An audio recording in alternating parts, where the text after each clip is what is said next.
Yeah.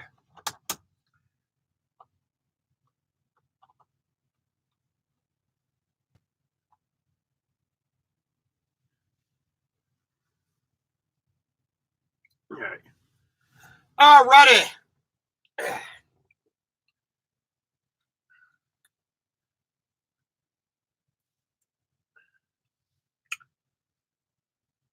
We are going to be live again here for a little bit.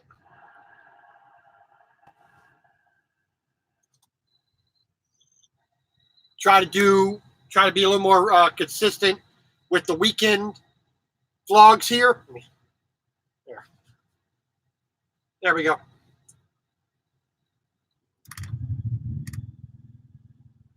All right. Well, whatever.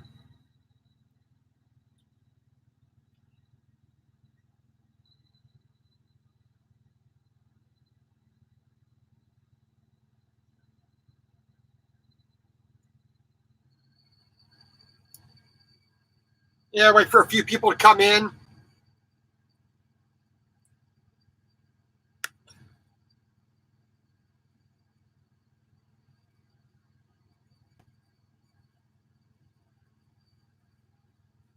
Hey, Ralph, how you doing, sir? Hope everything is going good with you. Hopefully winter isn't being too aggressive already.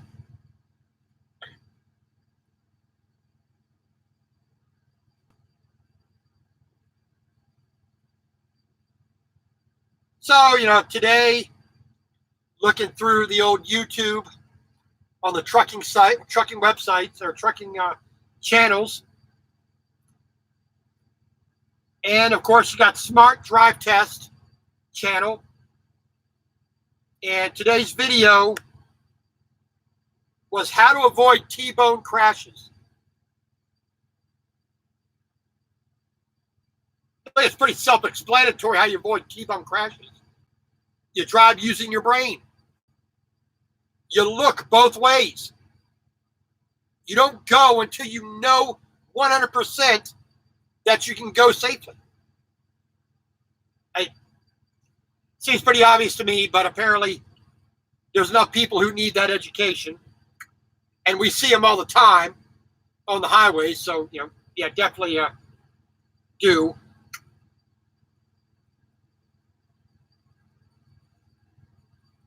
Let's see, here's one. Over-the-road drivers spend only about 30 days at home a year. Well, if you're single, like I am right now, you don't actually have a home. 50 days is, big deal.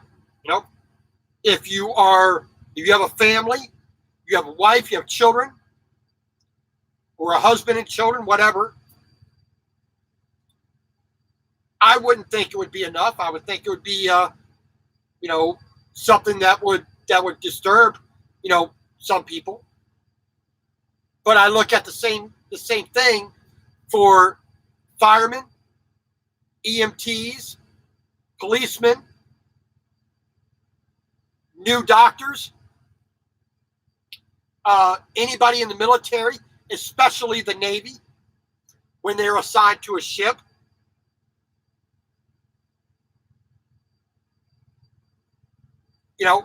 Not only truck drivers have to spend a long amount of time away from home, but it's how you deal with that and how you cope with it. And it's not like it used to be 40 years ago, in the 1980s and 1970s and before. Instant visual communication, FaceTime, Skype, Hangouts, instant messengers of all type. You have a decent internet connection. You can see your loved ones at home 24 hours a day within minutes, or actually within seconds. Let's be realistic. Within seconds, this cell phone, this tablet, the computer. Use your data off of the phone, or you have a hotspot device like I have. You can see, the your loved one live, instantaneous video, almost no lag. So this idea that being away from home is as bad as it used to be. It's not. It really isn't. When you can talk to your husband or wife 24 hours a day, 7 days a week, whenever you want, at almost no cost, it's amazing. It really is amazing. But of course, people want to play it up like it's something more than it is. Oh my goodness, I'm away from home. Well, if you don't like that, stop doing it. No one has ever been drafted to being a truck driver. No one's ever been ordered by a court as punishment to be a truck driver. It's one of those things that I have a hard time with understanding. If you don't want to do this job, don't do it. It's super simple. Get a job where you're at home every day.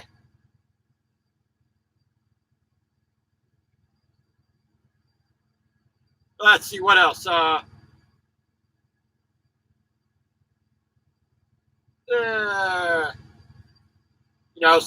Talking about Trucker Al is talking about being a hazmat driver, which, thank God those people out there do that. I mean, I really don't want to drive hazmat. But if it meant me getting a decent job that I wanted to do, yeah, I would get hazmat. I mean, everybody who takes fuel to the local gas station, hazmat. Transporting medical supplies, medicine, has hazmat.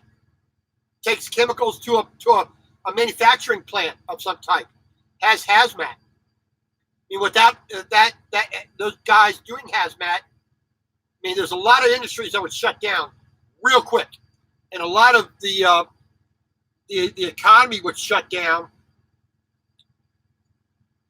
because those jobs need to be done.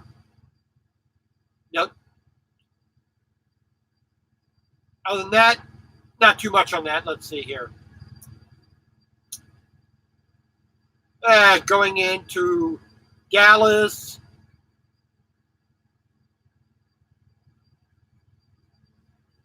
So not much out there really being talked about today.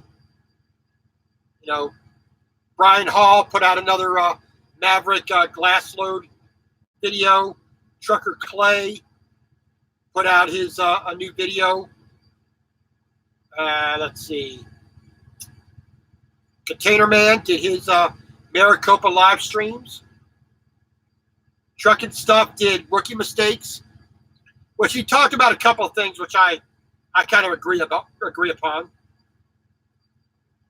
Let's see here. Yeah, not too much else. Nothing really thrilling or exciting with the other channels out there right now at the moment, but really just want to get on here and answer any question anybody might have, about me, my journey as a truck driver, my viewpoints on things, the company I'm with, what I can answer, being a heavy haul driver, being a rookie heavy haul driver, driving a stick shift, driving a 389 Peterbilt, the sleeper, how things are set up, and how I approach being an OTR driver, for month after month after month. Any kind of question you might have, feel free.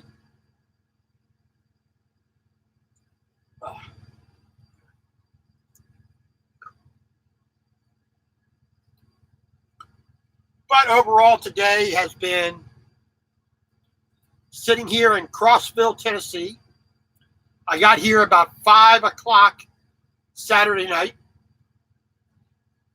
Came up from Pine Bluff, Grady, Arkansas. I have an 8295R John Deere tractor with dually wheels and hub extensions. Taking this out to Tappahannock, Virginia. I am waiting on my Virginia permit so that I can actually enter Virginia. But since I have to wait till Monday till the DOT in Virginia opens up, does the processing, sends it to my permits department at my company, then they send it to me, then I can print it out, review it, sign it if necessary, plan out my route in Virginia, and then I can go. So I'm not expecting to leave here, Crossville, Tennessee, which is between Nashville and Knoxville on I-40. I'm not anticipating leaving here before 9 a.m.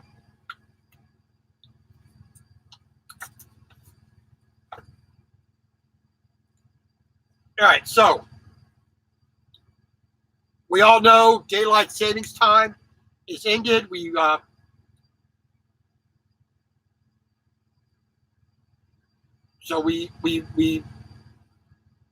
fell back.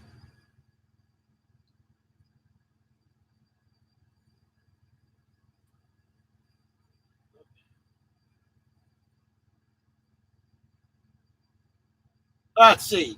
So tomorrow, sunrise is at 6:05 a.m. here in Crossville, Tennessee.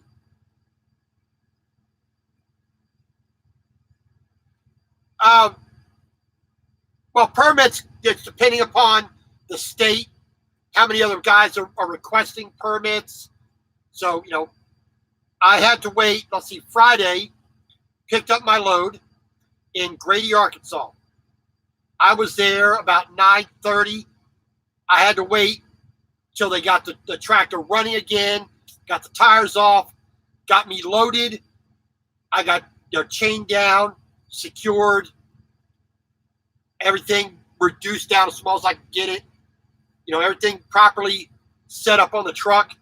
So I did not make my request for permits until about 1:30 in the afternoon, Central Time. My headquarters, my office is in, the company office is in Central Time as well. So they got Arkansas in Central Time, no problem. Tennessee, no problem. Took about 2 hours, approximately 2 hours. I had to wait for those two permits. Virginia, being in Eastern Time, was taking a little bit longer. So just a little before 5 p.m.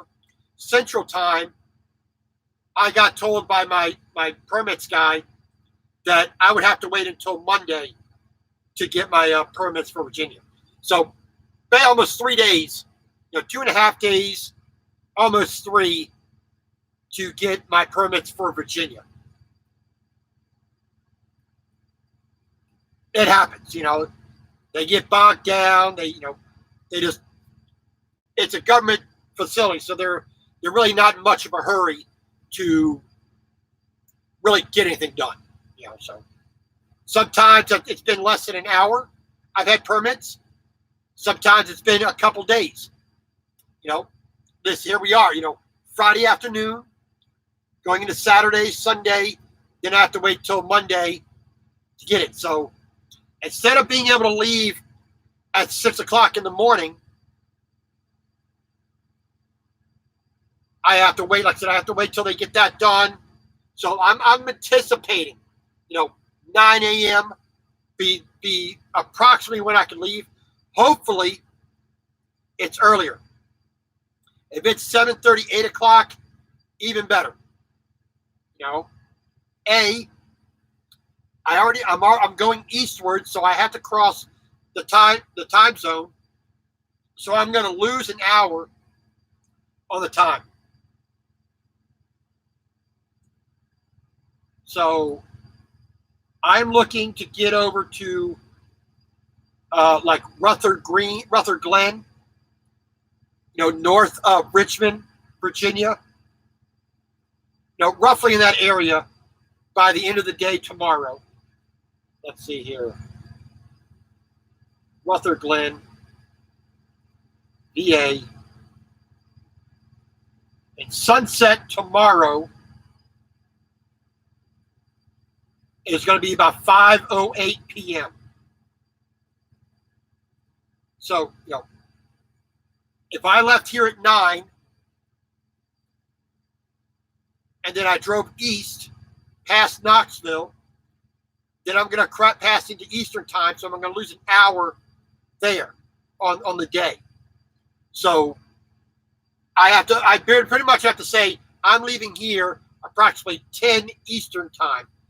It'll be 9 on my clock, but it's actually basically 10 because like I said, I'm crossing the time zone. So I'm losing an hour. So basically 10 o'clock, I'm going to get about 7 hours of driving. Hopefully I can get 8.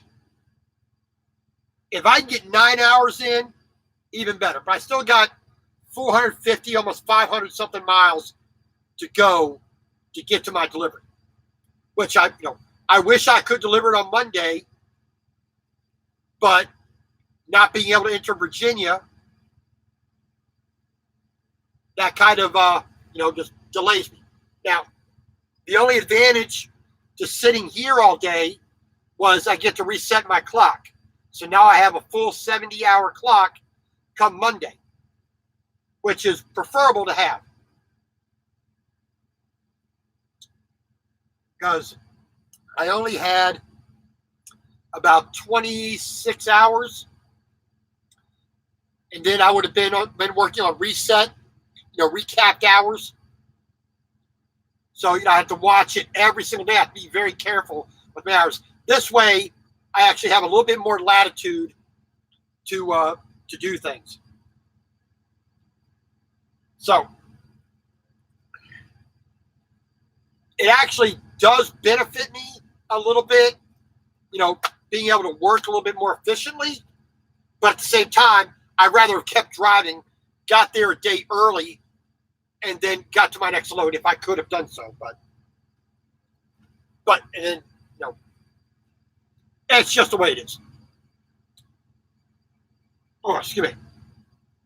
So, like I said, tomorrow, wait here, get my permits, print it out, review them, sign it if necessary. Because some permits you have to sign. If you don't, you're going to be you're going to be in violation because it's not a valid permit until you sign it. In one state, I think it was Mississippi, I actually had to make sure I signed with red ink. If I just signed it with black ink or blue ink, it would not have been valid. It clearly states signed with red ink, which is pretty amazing sometimes. I wonder how many guys actually have been caught out because they did not read that little thing. How many truck drivers have been fined or put out of service because they didn't read that little tiny little note on there? Must sign with red ink. It makes me wonder. So, tomorrow, a little, not as going to be as productive as I want to be. Hopefully, I don't have a whole lot of problem with traffic. We are currently on I-40 here in Tennessee. Heading east, I got to get to Knoxville, take I-640 around the top of Knoxville, and then, continue, get back on I-40 on the east side of Knoxville, keep heading east, then where 40 will split off and go south, west, or southeast into North Carolina, I'm gonna stay on 81 at that point and follow that straight up to Bristol, Virginia, then past Roanoke, on up to I-64. Through the little bit of the Shenandoah Valley there. I-64, I'm going to follow that east-southeast, just angle down a little bit towards Richmond, Virginia, the capital. Get around the top of Richmond, and then I believe it's on 630, I believe is the road that'll take me up to Tappahannock. Now, what kind of detours I need to take in Virginia, I will not know until I get that permit. Hopefully, they don't have me doing any detours off I-81 or I-64. I think it's 295 around Richmond, I think. I'm not too sure about Richmond, the ring road around Richmond. I think it's 295. But, if they tell me they take a detour off some little rinky-dink side road, I need to make sure I map that out so I don't miss those waypoints, so that I'm always on the road I'm legally bound to be on. A, so that I conform to the permit request, and B, most importantly, I don't get fined. I don't want to be paying a ticket, because the ticket's not going to go to the company, it's going to go to me, because I'm the one legally responsible.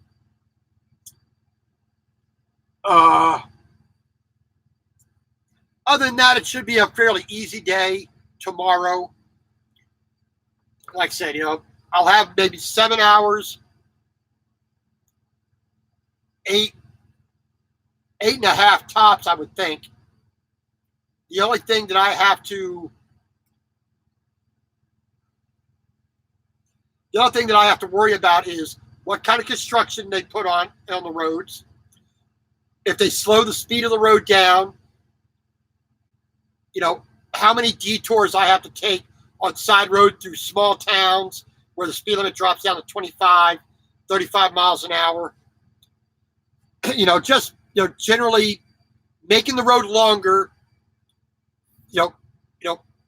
miles longer, and then also increasing the time by slowing me down from 70 miles an hour or 65 miles an hour or slower. Which I particularly don't want to do.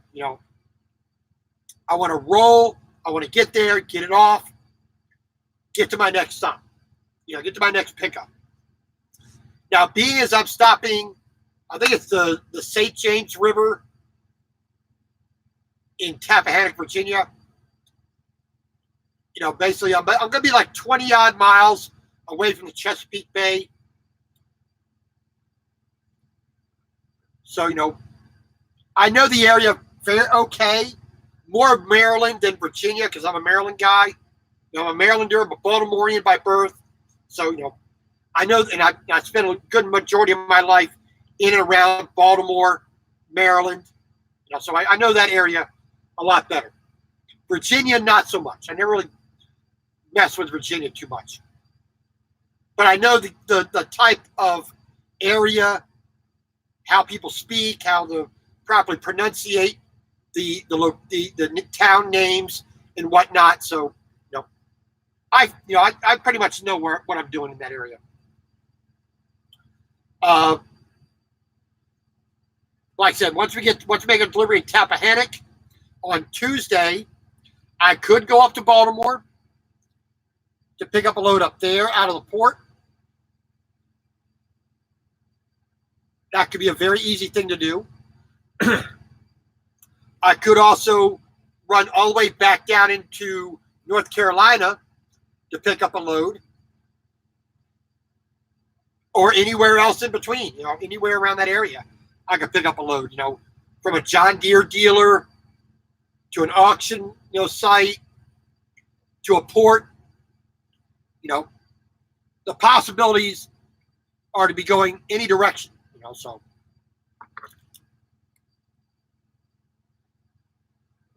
But that's part of the thing that I like about doing OTR. I never know what part of the country I'm going to be going to next. Some people don't like it. I got a friend who was at Watkins Shepherd with me when we started trucking. He stayed there for almost 2.5 years. But when Watkins Shepherd was destroyed by Schneider, he lost his job. He had a dedicated run going from Dalton, Georgia, in between, up north, up I-75, going all the way up to Mansfield, Ohio, doing that 2 times a week, back and forth. He did that for over a year and a half, almost a year and a half. Ralph, yes, I do. I run all 48 states, and I've been in every single state. I've picked up and delivered in 40, I want to say 46 of them.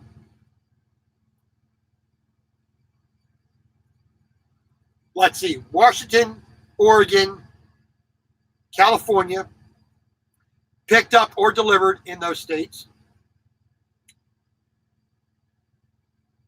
Well, picked up and delivered in those states. Idaho, Nevada, Arizona, New Mexico, Colorado, Wyoming, Montana, North Dakota, South Dakota, Nebraska, Kansas, Oklahoma, Texas.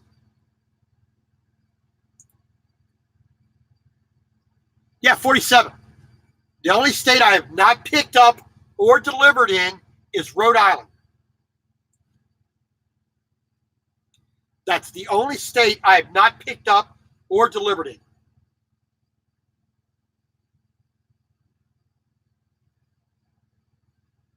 No, I take that back.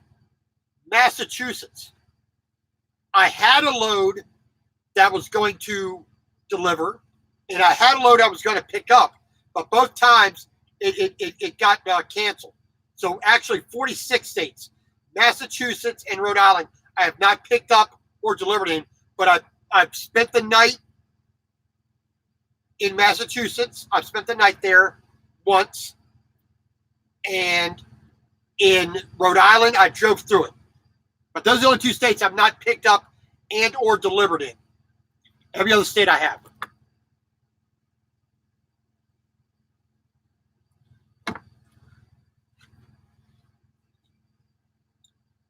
Let's see, a lot. Like I said, I still think, let's see, the top state that I've picked up and or delivered, let's see, Alabama, Georgia,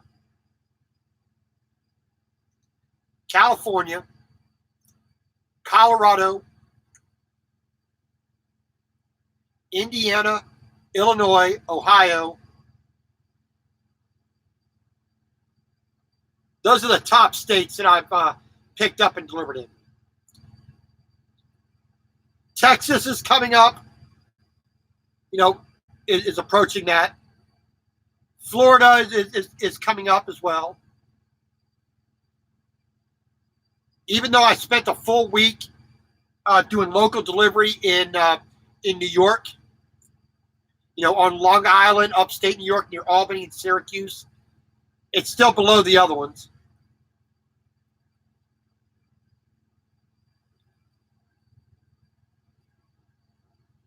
I'm just trying to think of what other states that that I've delivered a lot in, but those are the top ones. Florida is the one that gives me the most deadhead miles, because the first time I went down to Immokalee, Florida, the first time I went down there, they gave me a 600-mile deadhead all the way back up to Griffin, Georgia. Excuse me. The second time, which was just a little more than a week ago, the 24th, I had court down there in Haines City, Florida. So I went down to Immokalee, 160 miles back up to Haines City, and from there I did a 400-something mile deadhead back up to Georgia, to Moultrie, Georgia, and Carnesville, Georgia. Picked up a baler and a tractor. Took that out to Texas. Then from Texas, I went to Grady, Arkansas. Picked up this tractor that I have, and I'm taking this to Virginia. So I'm making around a good deal. It's like I don't get it. I haven't been out west as much as I was with Melton, but it'll happen. I'm not. There's no place I really need to be.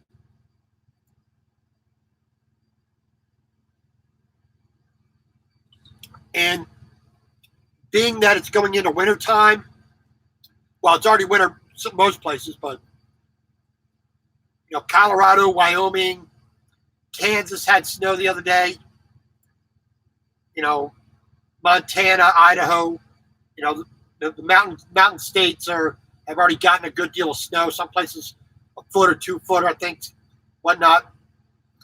But like I said, I'll go wherever they need me to go. I'm not one of these guys that, I don't want to go here. I don't particularly driving in California. I mean, there's a few places that I find incredibly beautiful in California, like Tehachapi.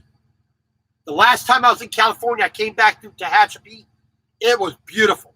It was gorgeous there. I mean, coming past through the desert before that sucked. Barstow, Hesperia. I really don't care about those places. They're too dry, too barren, too dirty. But Tehachapi was nice.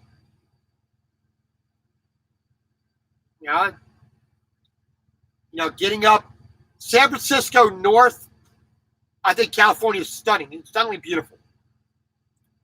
But I don't enjoy being stuck at 55 miles an hour for no reason whatsoever.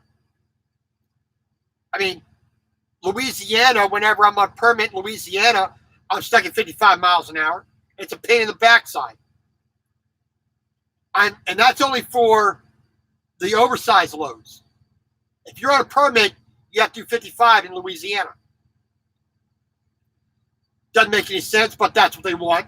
But any other load, any other legal size load, all the way up to 70 miles an hour, wherever the speed limit is, have at it,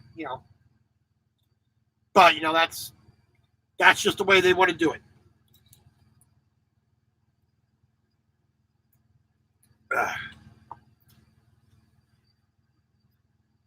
What else?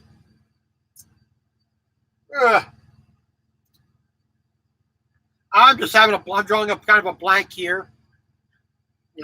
Just whatever kind of questions you guys have, go ahead and ask away.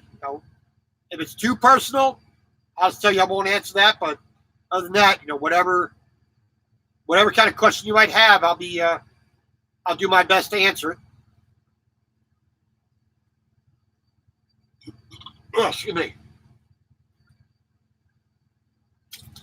I'm going to have me a little bit of a treat tonight. Got me some salsa con queso. And I got me some corn chips, some Tostitos Scoops corn chips. That's going to be my dessert. Oh, Ralph, I love driving this truck. I mean, number one thing, I don't have them stupid mirrors up on my hood anymore.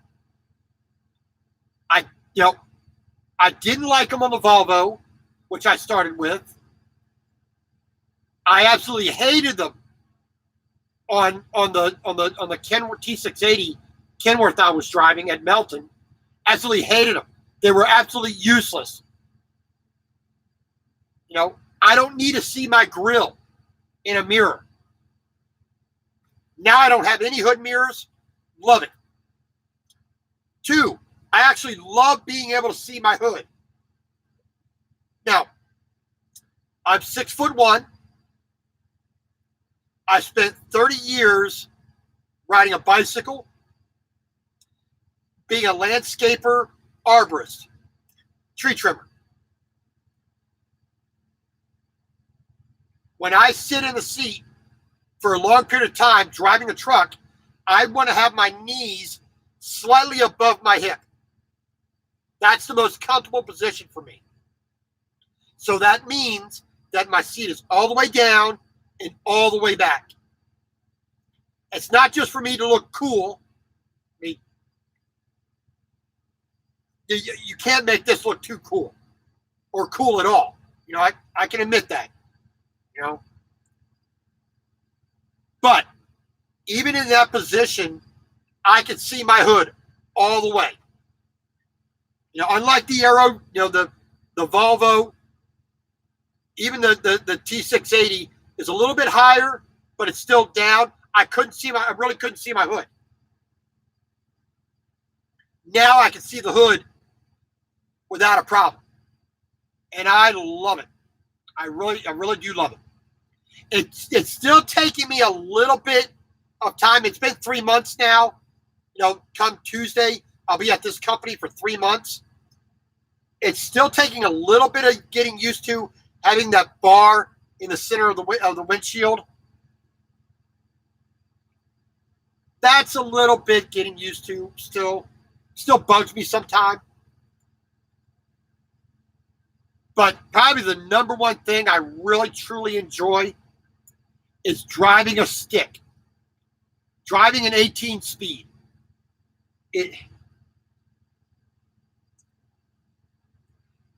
It's not that it's more complicated. It really isn't. I mean, I learned how to drive a car in a stick. You know, I hate automatics.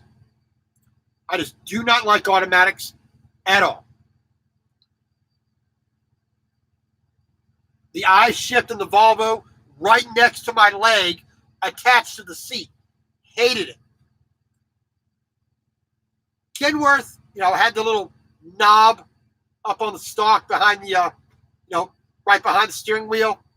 It was out of the way. That's all. That's only benefit. The main thing was I just did not have any kind of low speed control. When you're backing into a dock, you got tight turns. You know, you just don't have, because the computer is trying to make the decision on how to go. I don't like that. Now I don't have any of that computer crap in the way. When I put it in gear, I say go, it goes. I don't have any lag. I don't have any computer trying to make a decision on what to do. It does what I tell it to do, and that's so much nicer.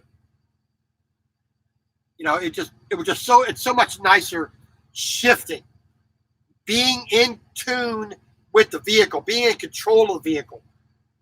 It's not a whole lot of extra work. I mean, people think it's, oh my God, when it's in traffic, oh my God, it's going to kill your leg. It's not. It's so easy to drive. Ooh, I hold my foot down on the clutch for a minute, maybe two. It's not that hard.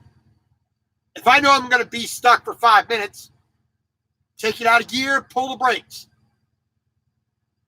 When it starts moving again, push in the button to release the brakes, push the clutch down, shift it into gear, and run through the gears as necessary. You know, gear 3 through 18, not a problem. You know, but that's probably the biggest thing that I really enjoy about the truck. Now, I have problems with the interior, not having a double bunk or these stupid cabinets here. You know, this is where, you know, the front of the cabinet is right here. Along that way. This is back about 1.5 feet. Why didn't they build that out to here and put 4 doors? 1, 2, 3, 4 doors. Give me the cabinet space, but they didn't. They're trying to be fancy and use their design degrees or whatever they were using. You know, behind me, and it's mirrored on this right in front of me as well.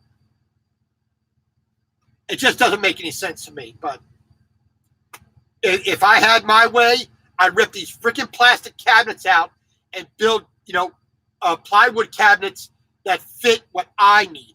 But that's not my truck. I don't own it. I don't get to do whatever the hell I please with it. So, no. It's a pain in the backside, but no. The other thing that I really, really enjoyed about driving this 389 Peterbilt is there's so many aerodynamic trucks out there that when I pull into a truck stop, I'm typically one of 4 or 5, at a 100, parking spot truck stop. So, I actually walk in with a little bit of cachet, a little bit of, a little bit of style. Hey, look at that cool truck over there, that 389. That looks pretty cool. Ooh, your typical Cascadia Freightliner or T680 or, your International Pro Star or, like nobody really gives those trucks a second look because they're every freaking where.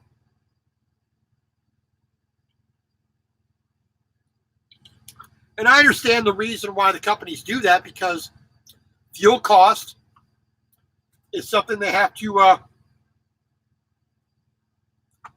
they have to be mindful of, and it's a business. They have to watch that. If they could spend $150,000 for an aero truck that saves them a gallon,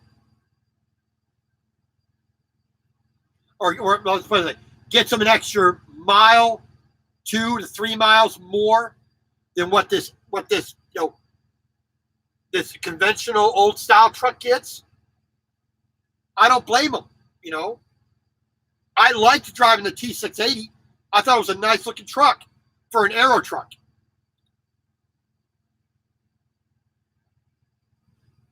But I wish I had a manual transmission with it. I would have liked that truck a lot better if I had a manual transmission. But, being heavy haul, this company does not concern itself with, well, I'm sure they do worry about how much fuel they're spending. But for the most part, I'm doing about 5.6 miles to the gallon. But that's heavy haul. You're going to spend way more on fuel. But it costs a lot more to ship something that's heavy, something that's overdimensional. So, there you go. These people who are getting this equipment moved, they're paying for the permits. They're paying for that extra fuel. It costs a lot more to do this type of trucking than it does, just putting stuff in a van trailer. So, I understand that need, so it really doesn't bother me, that all these companies are buying the aerodynamic trucks. Doesn't bother me at all. But I do like the fact that when I pull in, I'm going to get a few more looks on, look at that cool truck over there. Nobody's saying that about a ProStar Eagle International. They may say about the International Lone Star, which I like to look at that truck too. They ain't looking at a 587P and going, wow, that's cool looking. They're not looking at a Fredia, Cascadia, or a Volvo 870 or anything else like that and going, wow, that's pretty cool. They see 450,000 of them every single day.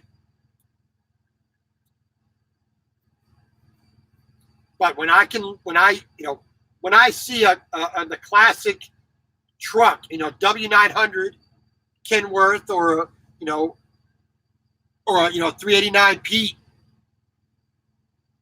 hell, even a Freightliner Classic, I'm going to look at that more. An old classic Western Star, I'm going to look at that more because it has that classic look, that old time Smokey and the Bandit, Convoy, BJ and the Bear look, a K100 cab over. Really, I could not drive and live in one of those. They're cool as hell. They are just cool as hell to look at. But, you know, when you have your bunk and it's called a doghouse and you can't even stand up in the damn thing, you know, yeah, I mean, come on.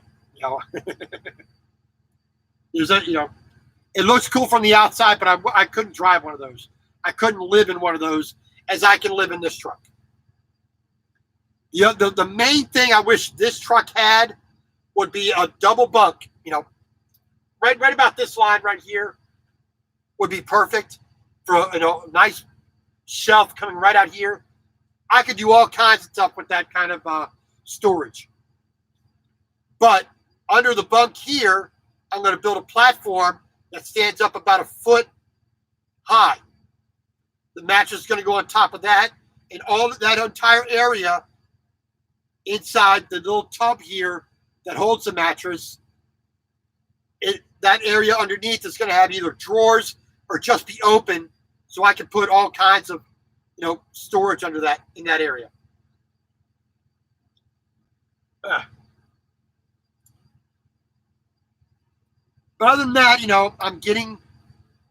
I'm starting to get really situated in the truck. There are some things I wish I could have a little more adjustment with, a bit more latitude to do. But I can't drill holes, which I completely understand that. Why would a company want you damaging the truck just because you want to put a hook or a shelf somewhere? I understand that. I got no problem with that. So that's why I'm going to build a plywood platform, with uprights. So here's the top of the platform. So it's going to have uprights that are about almost a foot tall. Then about every, 7 inches, 8 inches, all the way along, bracing along the back, then blocking at the very bottom so those boards don't do this, So they remain perfectly upright and square. That'll support my weight and the mattress, and that way I have storage underneath that will get some of the stuff off the floor where it is right now. Just make it a little bit more livable, a little bit cleaner and neater, always. Because unfortunately, even still after 3 months, I still have certain things, like at the foot of the bed here, I still have things piled up because I have no real place to put them. Because I don't have adequate storage for my needs.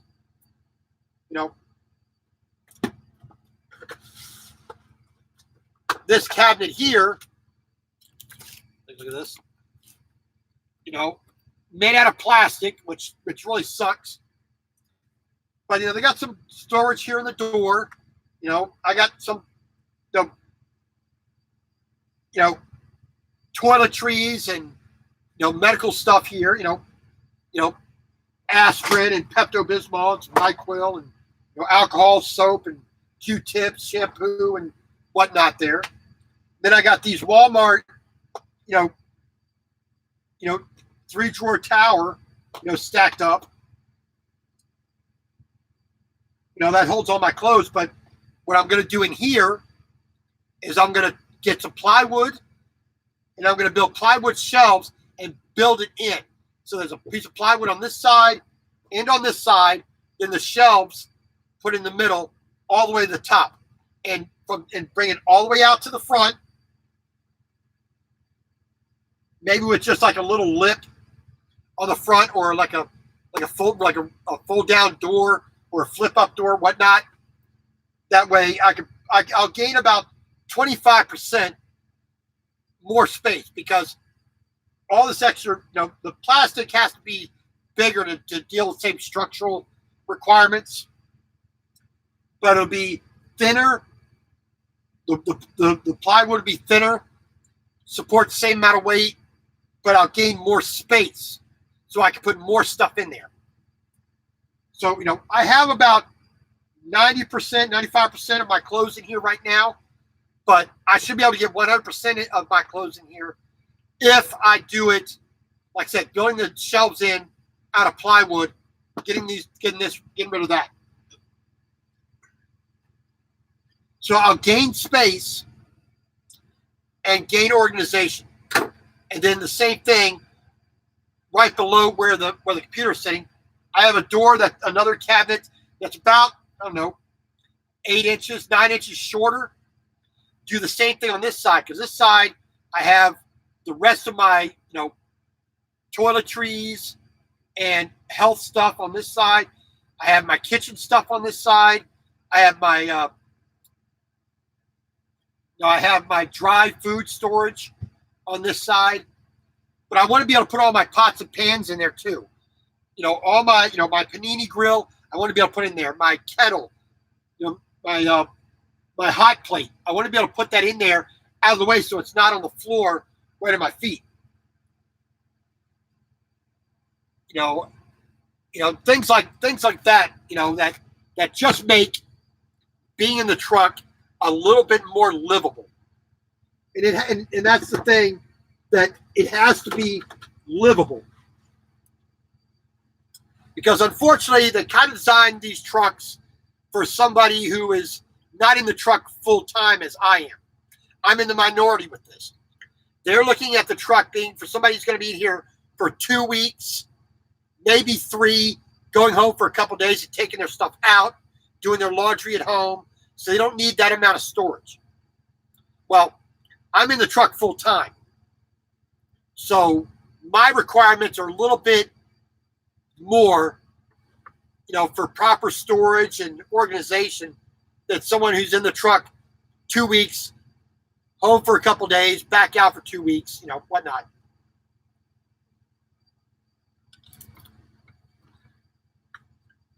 And that's where I think, that's probably the only thing I think that the Kenworth T680 I drove in Melton had an advantage over this truck, was because I had a double bunk.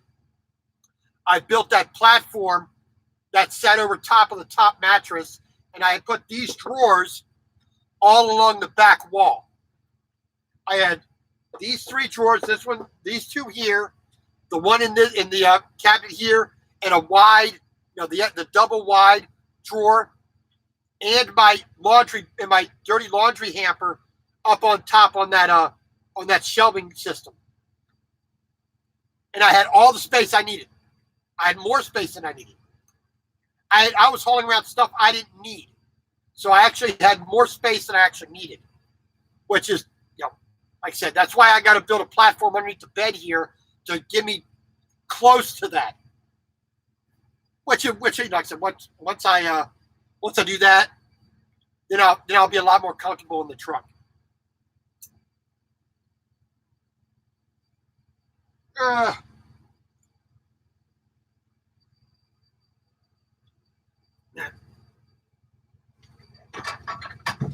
Got to get away from the vent here. There we go. So tonight is Sunday.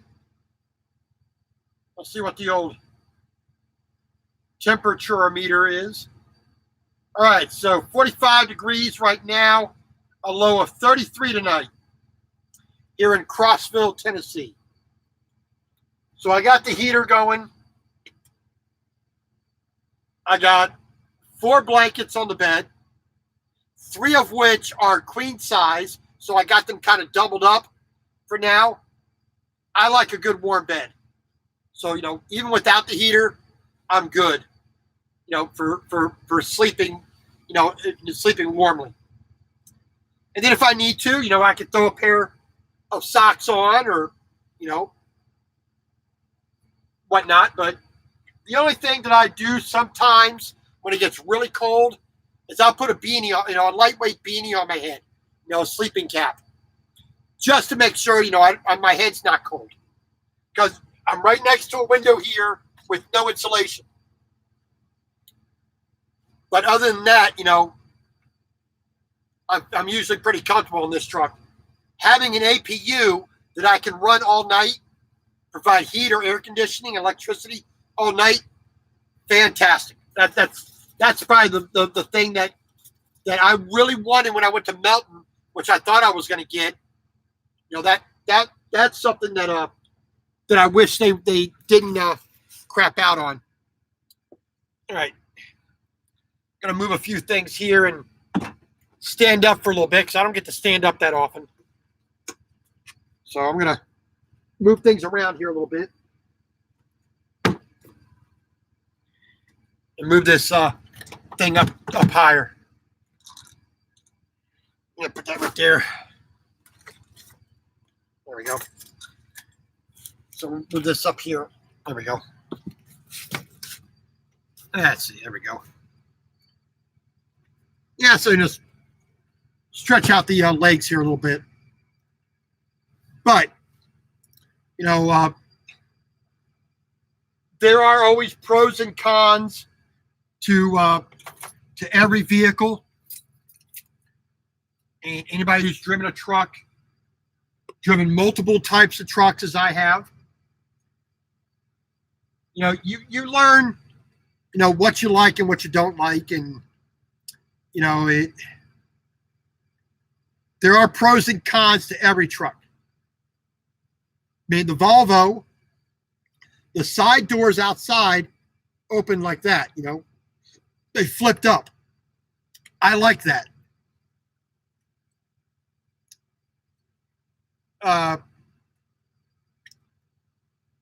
Most everything else about the truck I really didn't care about. You know, the interior layout was not what I needed or wanted. The eye shift being right next to your leg on the seat, I absolutely hated that.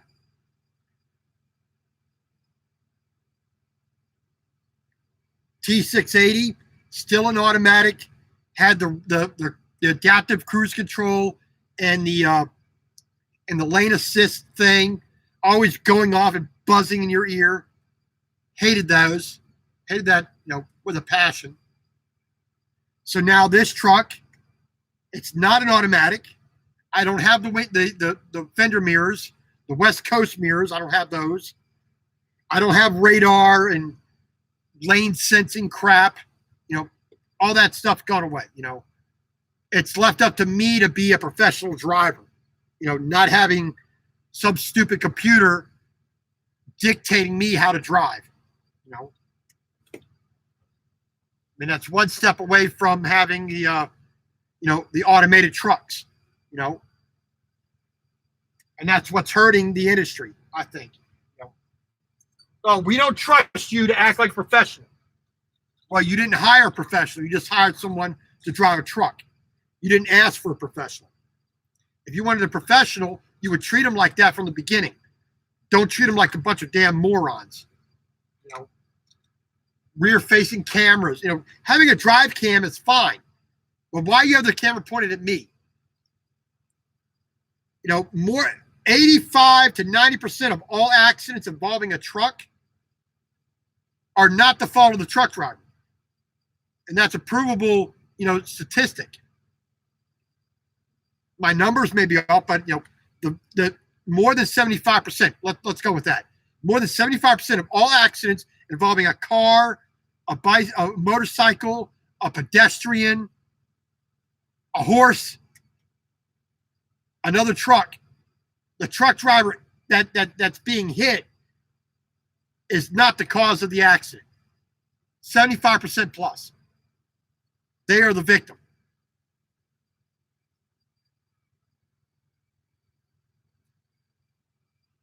I mean, every accident that I've had in a truck was because of another truck driver doing something stupid.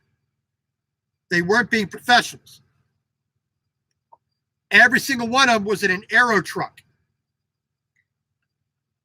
except for this last one. This last one, the guy was being stupid, but he was in an aero truck. He was in a Peterbilt 587. He was doing a U-turn where he couldn't do a U-turn. in the parking lot between two rows of trucks. Clipped my front. You know, so.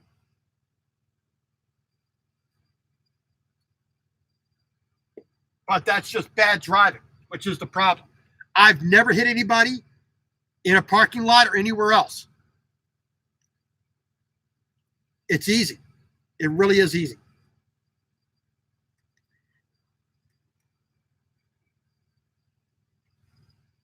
I really don't know what else to say tonight. You know, I've kind of just rambled on. You know, I was hoping a few more people be here, a little bit more discussion, a little more Q&A, but I may just go ahead and it's 7 o'clock. So I'll probably just go ahead and end this here. I thank you for watching. Ralph, thank you for giving me a couple questions here. Appreciate it. So this went on for about a little over an hour, just an hour and a minute or so. So just God bless. Take care of yourselves.